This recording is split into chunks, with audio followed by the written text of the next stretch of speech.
to see young siblings who don't get along to compete, and they compete for their parents' attention, and they're just you see that all the time. You see it all the like, time. Mom, stop! He's touching me. She's touching me. Mom, that kind of stuff. Yeah. But often we hope people grow out of that, but many times, sometimes they don't, and that rivalry can continue on into the adult years. Yes, my brothers had a horrible sibling rivalry.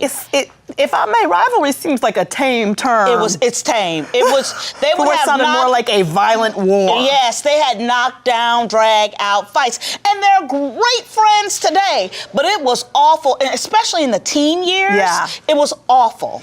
Yeah, I know a lot of people who have adult sibling problems where they cannot get along, and they've never gotten over. And so in many of the situations, people don't even know what happened. They just can't get over it. Well, on Facebook, we polled our Frangelistas and asked if they had a sibling rivalry that carried over into adulthood. 63% said no, 37% said yes. It's very interesting. Yes, very interesting. It's higher than you would think. It is higher than you would think. It's higher than you would think. One of our Frangelistas spoke to one of our Me Time producers after posting about an 8-year grudge with her sister, which makes me... 8 years. That fills me with such sadness. It's really sad. Wendy McFadden-Rife was unable to appear on the show, but she sent us this email. The thing with my sister is crazy. It's like I don't even have a sister anymore. Ever since I got married to my husband, I've been the black sheep of the family for my sister and mother. I even tried this past summer sending my sister a card asking if I could have my sister back because I missed her. It went unanswered, and I haven't heard a sound from her. I don't know what I did or how to fix it. My son even knows about this and went and spent some time with them this summer and said he wasn't sure about it. Yeah. Well, joining us on the phone is Dr. Jane Greer, psychotherapist and author of the book, What About Me? Stop Selfishness from Ruining Your Relationship. Welcome to Me Time, Dr. Greer. Thank you. It is a pleasure to be here. And What About Me is all about me time and being able to make your life work. So I'm delighted to be here to spend time with you. That's perfect. Thank you. Now, Dr. Greer, when someone says they haven't spoke to their sibling in 8 years, right? What's usually the cause of something like that? So that is what I call a cold war, and that is where one sibling freezes out the other. And usually the trigger is something that is so trivial and seemingly petty and insignificant that you can't even believe.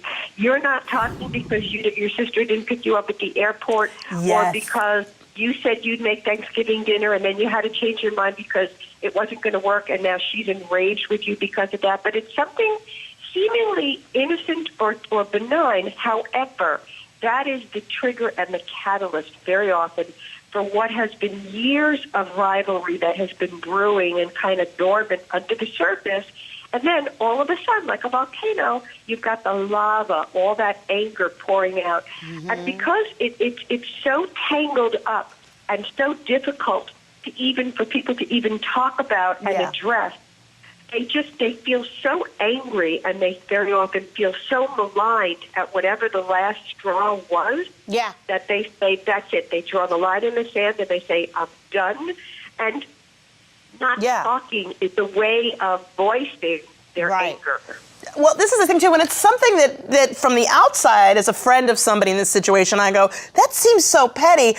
Is there anything we can say to help those people see that maybe not picking up at the airport isn't the real problem? Well, in my family, we had people not speaking to people because this one got grandma's dishes 10 years ago. That's so much more legit than the ones I'm talking about. Like that at least was some property on the line. I mean, like you said, like I'm talking about things like your example, like didn't pick me up at the airport. It's not about the ride at the airport. It's about somehow one sibling feels that the other got more, whether it was more attention, more toys, more time, more favoritism, more praise from the parents, that they have more and they're better, and that whatever they did took away in some way from them. That either it took away their self-esteem or it made them feel not as important or not as special. And so the only way to really let you know how upset and hurt they are is to punish you with silence. Right. And doctor, at the end of the day, how your parents treated you isn't your siblings' fault, right? Exactly. How your parents treat you is about your relationship with your parents. And if you want to be able to cultivate and really manage your relationship with your siblings, they have to be done separately. You have to, it's like a 6-lane highway. Everybody's got to stay in their lanes, and you can't carry on your sibling relationship through what your mom said to your sister and your sister tells you this. It has to be, if mom said that, she'll talk to me directly. If your mother's telling you, oh, your sister said this, you know what, if she wants to talk to me about that, she'll talk to me directly. You've got to have those boundaries in place. Otherwise, it will wreak havoc in your relationship. Yeah, well, what can people do? Let's say you're somebody watching is in a sibling rivalry. They haven't spoken to their brother or sister in a really long time. It's severe. What are some steps they could start to try to fix it? So the example that you gave earlier was step number 1. I miss you. I'd like to have my sister back. But you have to take it to the next degree, which is to say, I don't know what I did, but if I've hurt you, I feel so badly, and I am so sorry. You must take responsibility for the idea that somehow they have been hurt and wounded by your behavior, even if you don't understand it. And you need to apologize and say, look, I'm really sorry if I did that. And maybe because we're siblings and life is short and we can be there for each other when life takes a turn, if you'd be willing to talk about it, I will listen and I want to hear and understand. And here's the most important part. So if I did do something that upset you, I can learn from it and not do it again. Right. And that's the key, That's that great. you want to let them know that you're going to, the takeaway is you feel badly, but you don't want to do it again. So let me know what it was. Thank you so much, Dr. Greer. Me Time with Frangela.